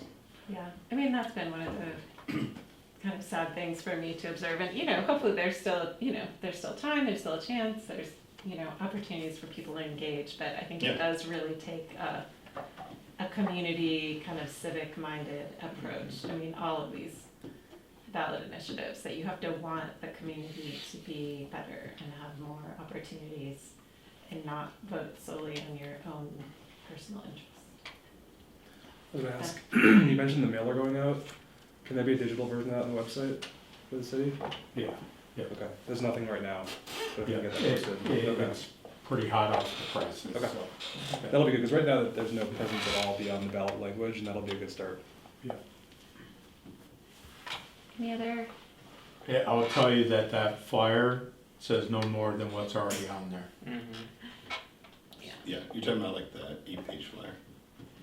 No, there was a fold out that okay. was mailed out. The county one came, the county. Oh, it's the county one then, yeah. This is from the city. Yeah. Yeah.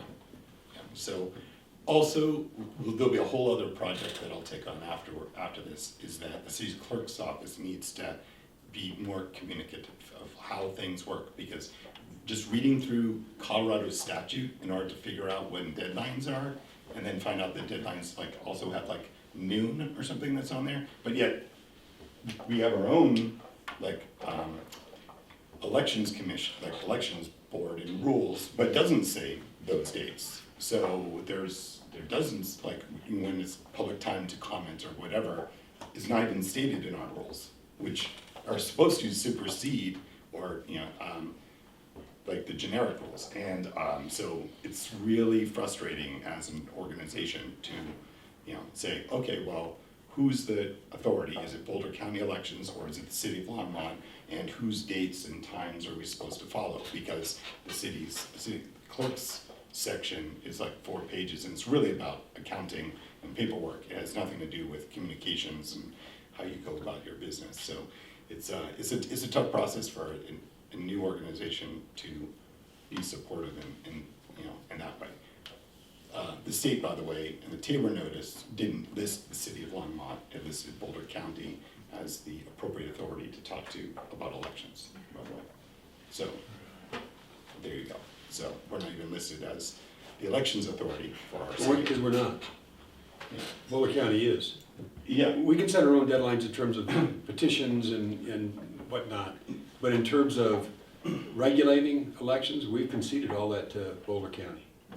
we don't have the capacity to run our own elections. So we sent our. You're pro- talking we about sent- more like giving comment or. Yeah, so there's a comment deadline that's in the Colorado statute. And so we sent it to Boulder County. It took them 3 hours to get back and said, we're not the ones you're supposed to send it to. You're supposed to send it to the city. Now it's after 12 o'clock. Then they're like, oh, by the way, it was 12 o'clock. You got it in for us, but we're not the right ones. And I was like, oh, I just felt like on the Tabor notice that would be the one that I would use. But no, so live and learn, right? You would think that maybe one of these communications, when you sign up as a committee, these are some of the things you should know, right? That would be helpful. So. Well, maybe that post-election cause you'll pick up beyond the city clerk's office on election information is leading a community conversation about the balance between individual rights and the common good, or the public good. Yeah. Because that's what we've totally lost an understanding of. The fact that we sit in this building because some other generation thought it was worthy, right, of the community to have a place like this to sit in, Right. or a park like that to play in, right? Yeah. And we've just lost it. Right. I'm still holding out hope. Oh, yeah, exactly. Still holding on hope. So, Well, I shared the, I saw on I saw on the Facebook feed, my Facebook feed, the social media post. Hope everybody shares that, right? Not just likes it, right? Right, So yeah, exactly. Get that to go viral. Right, So, yeah. And I've gotten dinged a couple times with Facebook because there are election rules and maybe I didn't click the button correctly sometimes. But it's, but whatever.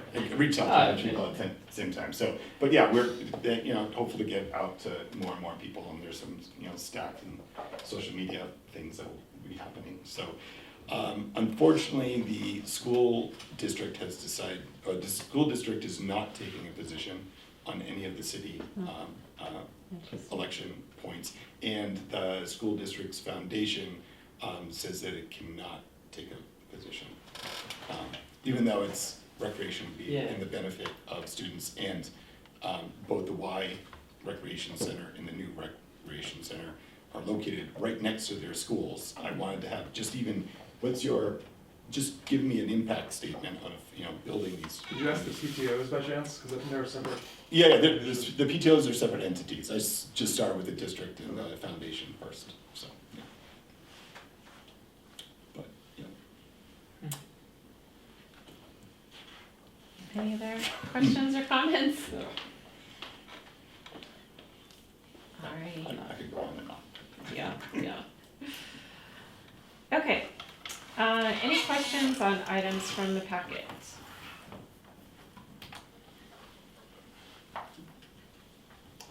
I had a couple.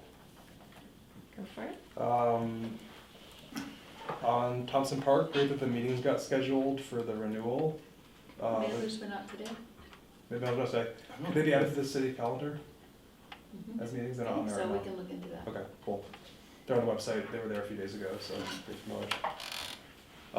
There was a note about prairie dog relocation from Keltner Open Space, and I just looked for it and I have no idea where that is.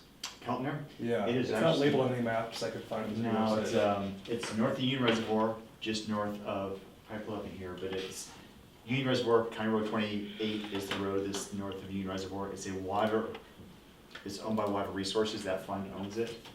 And we had worked on that property, tried to do some agriculture on it, and we've been working with the tenants to remove some prairie dogs on that to try to get Gotcha. the agriculture operation. So it's not city-owned open space? It's city-owned, but again, within the city, we have funds that kind of lock us Okay. into how we manage certain properties. And that one is owned by the city, but it's owned and purchased through the water fund. Okay, cool.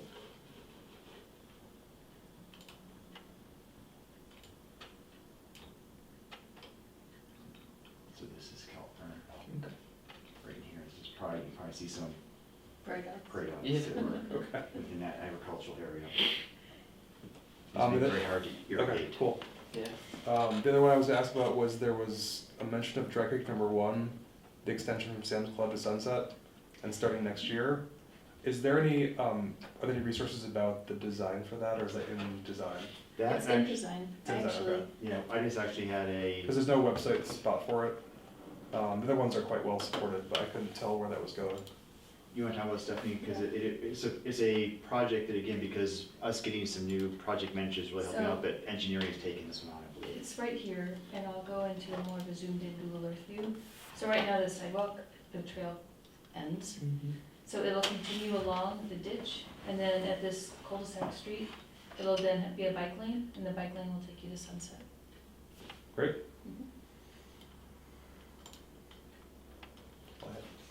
More to come on that, though. I'll give you updates as I get information, and I'll update Stephanie as well. Any other questions? I just had a quick question. So Sledding Hill, we don't know what kind of soils are getting brought back and when yet, We'll right? find out We'll find out. what and when, but I'll get both of those at 2 different times most likely. Okay, because, yeah, someone has asked, when will the Sledding Hill, I'm like, well, it's in the master plan, we just don't know when dirt gets placed versus Exactly. when a It's sledding sequencing hill is different, made is two different levels of. Do you know if signage is up about that? Because I've had a lot of people who have been surprised to learn that the sledding hill is going away, and I'm like, well, it's going away regardless, and Yeah, that, last time we discussed signage was supposed to be there.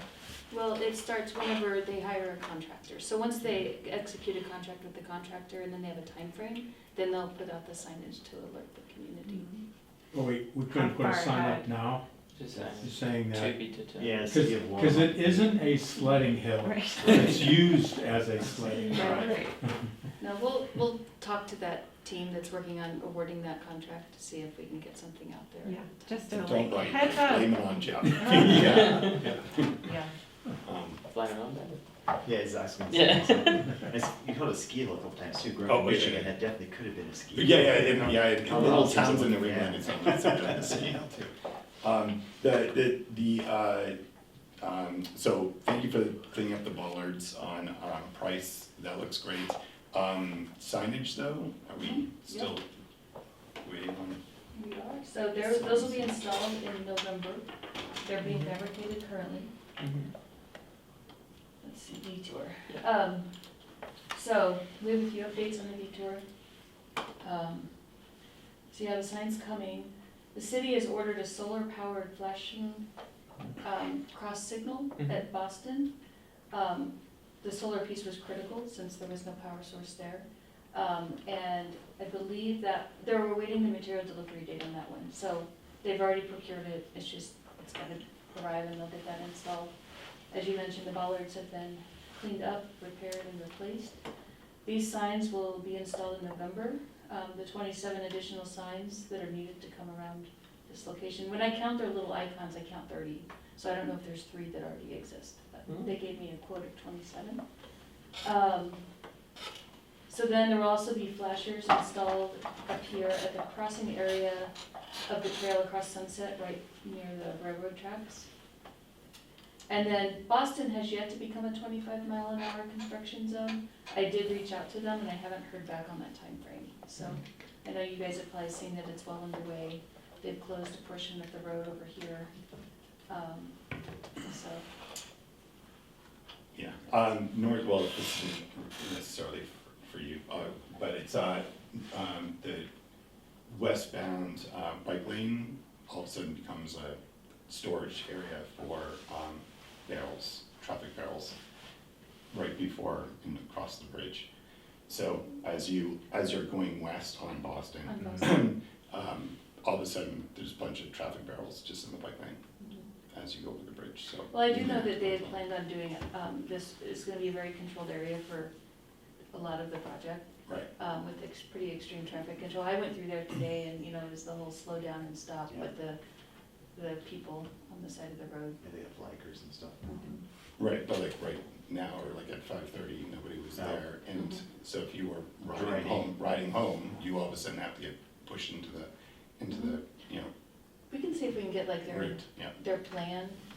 I can't speak to what it is, but I can ask them to see if there's something they can do to keep those free when Okay. they're not working. Yeah, I just. As long as there's not a safety concern. Yeah, I would just like it that, like, we treat bike lanes, like, we build a bike lane, we should treat it as the way we're using a motor vehicle lane. You want And big build barrels. the detour first, then start doing the work. Don't put barrels in the way, don't like say it's gonna come. People are then gonna do a dangerous move and move out in a narrow bridge to get around a barrel that shouldn't be there in the first place. A sign that's gonna be put up in weeks doesn't help the person who gets hit like tomorrow, because they're avoiding some of the construction traffic. So we build all those construction detours well in advance for motor vehicles. We should do the same thing for, And to piggyback off of that too, I mean, it does reduce usage, because once you've gone through once, you go, oh crap, I'm not doing that again. Right, Go yeah, somewhere else. exactly. And it just reduces more recreation. Any other questions? I had one on the GOCO planning grant. Said the staff is intending to apply for grant funding in 2023 to support planning and land management and regional trail planning. So I just wondered if you have more information about that. Is that Danielle or is that you? That would be Danielle. That would be Danielle. So we're working with Phil Greenwald, and we're just looking at opportunities to work. We've got some really, again, these trails we've been working at, moving out. Foresight, buying that original open space property out at Boulder Creek Estates, linking in with now Weld Counties and Meads and other areas that really want to do regional planning and stuff. So it's opportunities that we're looking at. There's nothing right now, but probably the biggest one in that is going to be the one that as you come up through Sandstone Ranch, under 119 into the state park. That one coming back on County Road 26 is one that we're really working with that collaborative group. Weld County is taking the lead on that project, but again, using those dollars for that as well. So there will be a proposal in the fall for funding to support planning? I'll have to check with Danielle, but that's my understanding. And it really, Phil, National Transportation is helping us take a lead on this too. Okay, yeah. If you have any more Yeah. info that you can share, that'd be great. Any other questions from the packet? Okay, any items from staff? For me. I can share a couple things. There's just one else. So we had a couple, I did want to update on Spring Gulch 2, Phase 3. So this is today. I saw that. They're working on it. There we go. Yeah. So, this is where Phase 2 ended and this is where Phase 3 starts. So that'll be completed in July. And Trish that was here was she's our new I'm sorry she left before you I had to know. introduce her. I didn't want to, we'll have to get them on the agenda Yeah. for November, because I'll have Yeah. a second single PM as well starting. So, but this is gonna be, she's gonna be the, so Alden is managing this project, but Trish is gonna be supporting him from our department, so she's gonna be on that. And then, I'm sorry, remind me, red versus green here, what have I? this is the new, the Phase 3 trail here. Okay, This I think is the ditch. thank you. The green is future once the reservoir expands, potential trail, I think. Yeah, that's actually, I think this is going to be part of the phased loop trail around Union regardless of expansion, but yes. Yeah, there's the legend there. And then we did have, I wanted to show the pretty pictures of Union. If anyone hasn't been out there, we have seen some reviews online that have been really positive from some of the moms and families that are using the parks just all over the Front Range. It even made a list, so that was pretty fun. The only items outstanding, there's a couple items up on the disc golf course that the vendor's working to complete, but otherwise everything's running, the restroom's open.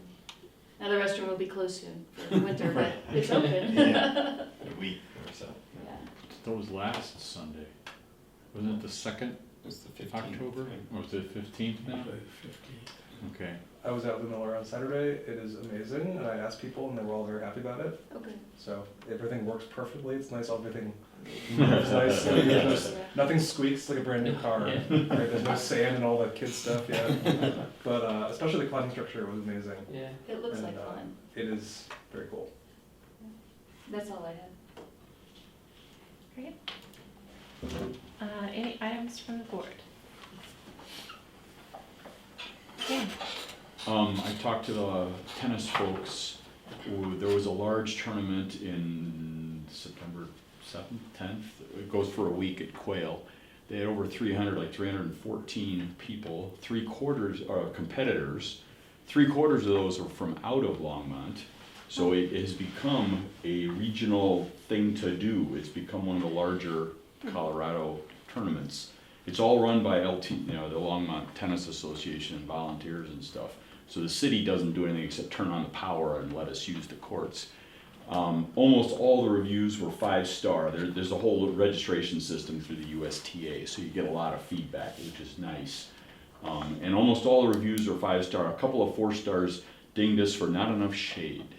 In case that were something you could think about. We've discussed this before. I know it's not in the current budget stream or anything. And it's grown a lot. The tournament's grown in the last 2 years. We moved it to September from June. The weather is way better. Right. You know, post-COVID, it's just, hey, it's something to do. The weather was just perfect this year. So anyway, it's a really good thing. We had people who actually got VRBOs, came from out of town, from Colorado Springs or Cheyenne, and it's like, for tennis, seriously? But apparently, we're a thing. That could happen if So we had a yeah. hockey rink. Well, Just saying. right. So anyway, the facility, I think a lot of folks appreciate it. If you're in Boulder right now, tennis is like going away, evaporating. Courts are disappearing. They're going to shut down the whole big, the Millennium Harvest House, whatever those courts are called. I mean, it's hard, and with pickleball growing and stuff. So that's my next question, if you don't mind, if I can follow up on that. Yeah.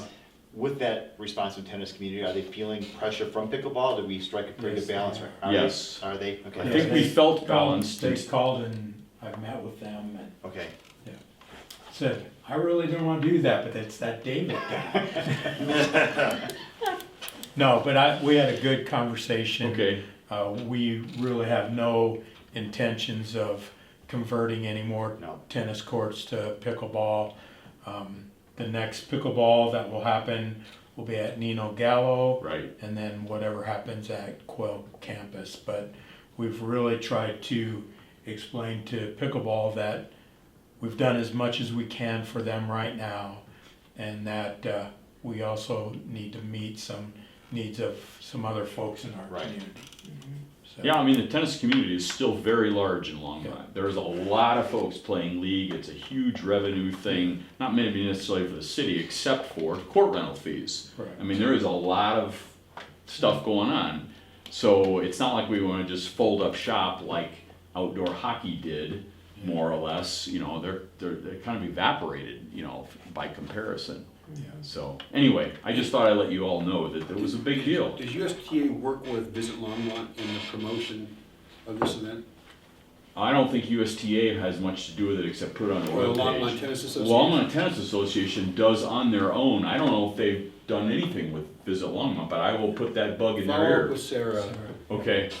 Because I can imagine all kinds of things they might do if people are checking into VRBOs with discounts downtown and food and beverage packages to go. Well, LTA makes a big deal about finding our own sponsors, but we don't think we realize there's this resource that we could also tap I'd take into. advantage of it. Okay. My guess is they'd be thrilled as well. Sure, that makes sense. That is a good idea. Thank you.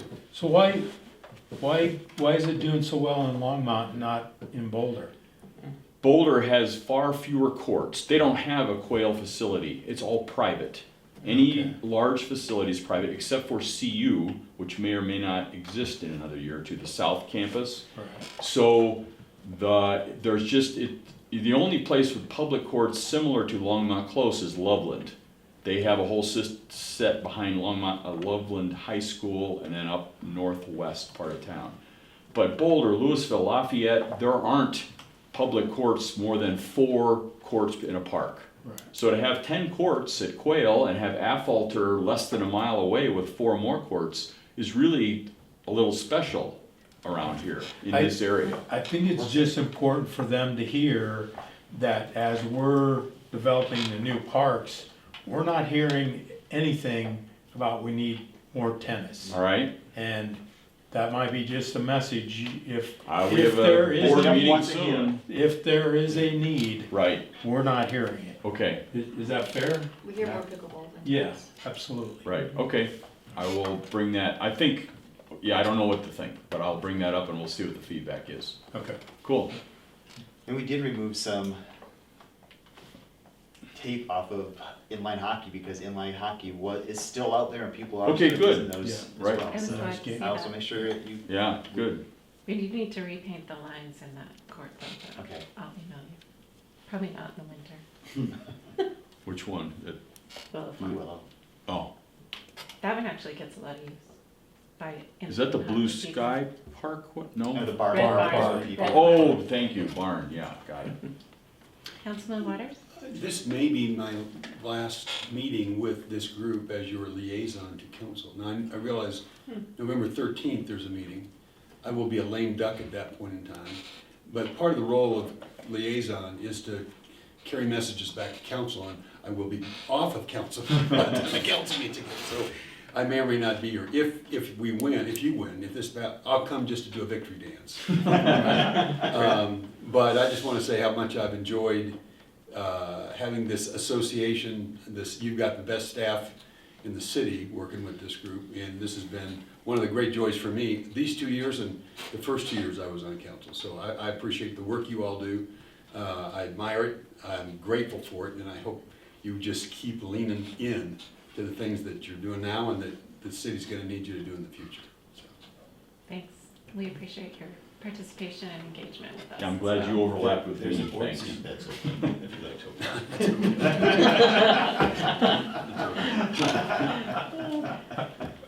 All right, if there's no other items, I could take a motion to adjourn. I move we adjourn. I came back just for that. All those in favor? Aye. All right, thanks, everybody. Thank you.